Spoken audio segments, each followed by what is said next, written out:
Hey, Silas here. Just a quick short video about the globalization of politics. Right now, there's a presidential election going on in Kenya.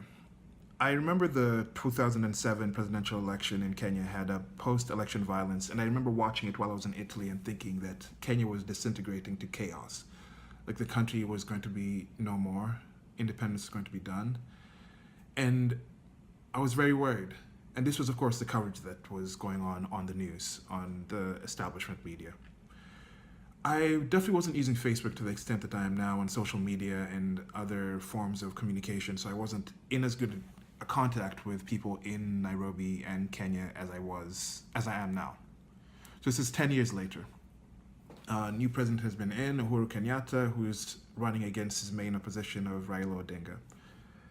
The last election, I was actually in Kenya for that and got to experience a relatively smooth transition. There wasn't that much violence after that post-election violence of 2007. Now, of course, when I got back, I talked to people about what happened in the post-election violence in 2007, and there was certain areas where a lot of violence occurred, even in the capital city of Nairobi and in different tribal areas. Now, with the tribal areas, there was one that was a really horrific situation I'm going to point out where some people were caught up in a church, and I think it was about 70 people or so, men, women, and children. They were caught up in there, and the people lit the church on fire and burnt it down. So I think that was I think it was about 2,500 people were killed in direct connection to the post-election violence. There was a Truth and Reconciliation Committee that was set up for years that still hasn't resettled the hundreds of thousands of people that were moved from different areas. And now why they're moved is because you still have people have connection to these tribal lands. There's 42 different tribes and people had been moving around. And when this election happened, it sparked tensions up and they said, okay, you're in our ancestral land, you have to get out of here. So you had a lot of movement of people fleeing different areas and going back to their tribal lands, historically tribal lands. Now you had people going back to those lands and finding that those lands were taken by their tribes members that had already taken this land since it was empty land. So they get there, there's nowhere to live, or people were displaced in certain areas where they had nowhere else to go. And as I said, 42 different tribes. Now with Kenya, most of the people in the West might look at that country and think, okay, it's all black people.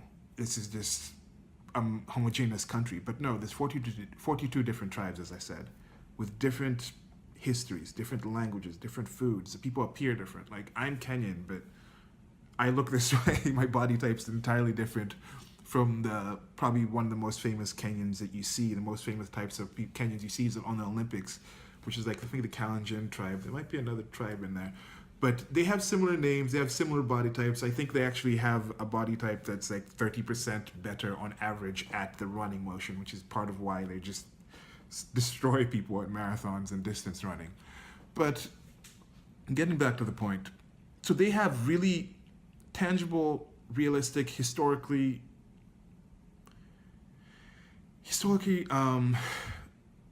evident ties to have this identity politics. They still have that. People still run on that. Politicians still run on those lines, making tribal alliances. And then there's a lot of things I've been experiencing where I go to one area and I think it's, okay, this area is behind a place in America or a place in the West. So that's why they behave this way. They haven't learned from the past, or they haven't learned from experience, and they behave this way. So in America or in the West, it doesn't happen that way. So I'm thinking, okay, you think of tribal politics in developing countries, which I'll get back to soon, that term developing countries, and then you think, okay, that doesn't happen in America, but then you look at the identity politics that went on in the recent American election, and there's tribal politics here too. Tribes may not be on a genetic level, although they might be with epigenetics and things like that, but that's another debate, that's another video. But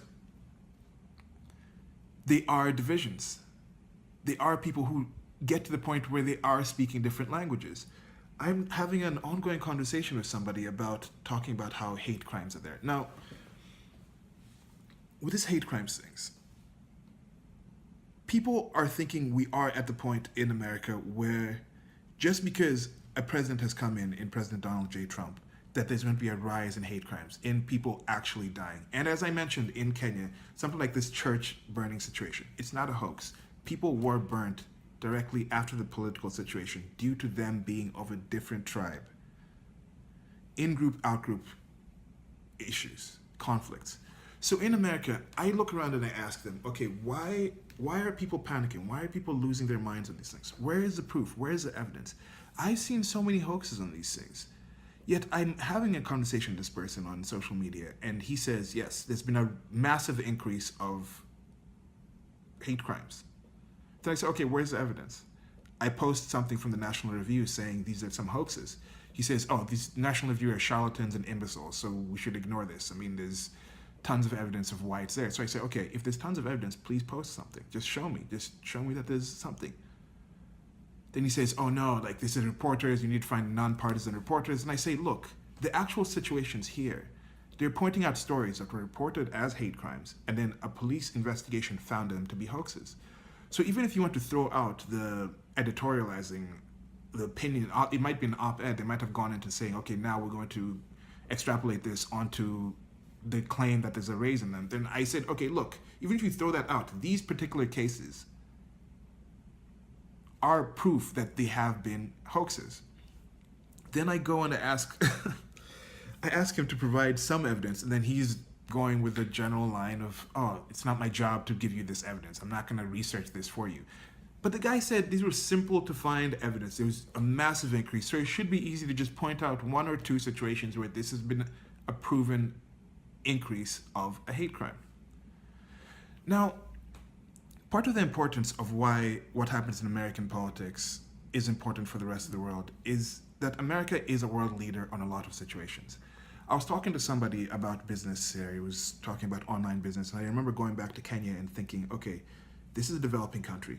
Developing country is not necessarily a bad thing. Something developing means it could develop in a positive way, it could develop in a negative way, it could develop just in the same way, but it just means something is ongoing, change is happening. Change in and of itself shouldn't be something where like, yeah, we just want change. Change for what? Just change, we just want change. No, change in and of itself is not good or bad. Developing in and of itself is not good or bad. It's just a description of a process, which I think is a beneficial process. I think if you get to the point where you're no longer developing, where you're no longer changing, chances are you will be stagnate or actually end up dying off and somebody else will surpass you. So change is a positive thing. Being developing is a positive thing. And I thought, okay, look, Kenya is going to develop and there's ways it's going to change in leaps and bounds. And the changes I saw happening there were massive. And a good example was this business that this young man was doing. And he was like, yeah, we're following you guys. You know, we learn from you guys really quick. And that is a true thing. Countries learn from what America does. The example set by America is something that other countries take and follow. So the example made by America, not just in business, not just in social mores, but also in politics. If they see that this country is dividing itself over these micro divisions, which is a term I'm adding on these microaggressions thing, because it's not like I can literally say, yes, my people have lived in X area for X long, we eat X food, we speak X language, we look a different way, we're actually genetically different. But it's a difference that I hear a report of a hate crime and I automatically think, yes, this means that all these people now hate these groups of people because President Donald J. Trump got the presidency and he said this one small thing about these group of people, and now that makes all these other people come out of the woodwork and hate somebody. And then for somebody else sees that same things and says, look, this person said something. It's one thing that Trump said. This hate crime actually turns out to be a hoax. Define hate crime. So there's just these tiny divisions that are being made, these micro divisions that are being made in American politics are things that I thought did not exist in America. I thought there's no way people in America would fall for these things, would put such importance in these minor divisions. But am I wrong? Are these divisions truly minor? Is this a situation where, as I've talked about several times, I have seen situations where people have been attacked for supporting Donald J. Trump. Just as in this post-election violence, people were attacked for being in a tribe outside of the tribe that those people felt affiliated with. So when does it get to the point where it's worth actually putting more interest, putting more concern into? We definitely haven't gotten to the point where people are being burnt up in churches, even though the hysteria in some locations does seem like that's what's going on. People do make it out to seem, in some cases, that that's what's going on. But at the same point, I feel a lot of people on another side try to make it seem like nothing else is going on. I'm trying to figure out, is this something I should be spending more time into, or is it just like that, like I said, a micro division, a micro issue that's just going to pass over? So just wanted to give some thoughts on that. Like, share, and subscribe. This was more of a unresearched, I think it'll put in the Tortuga, totally unresearched dalliance series of my posts. And there's some things I brought up that I'll probably go into more in later videos. But till the next video, talk to you later. Like, share, and subscribe. Goodbye.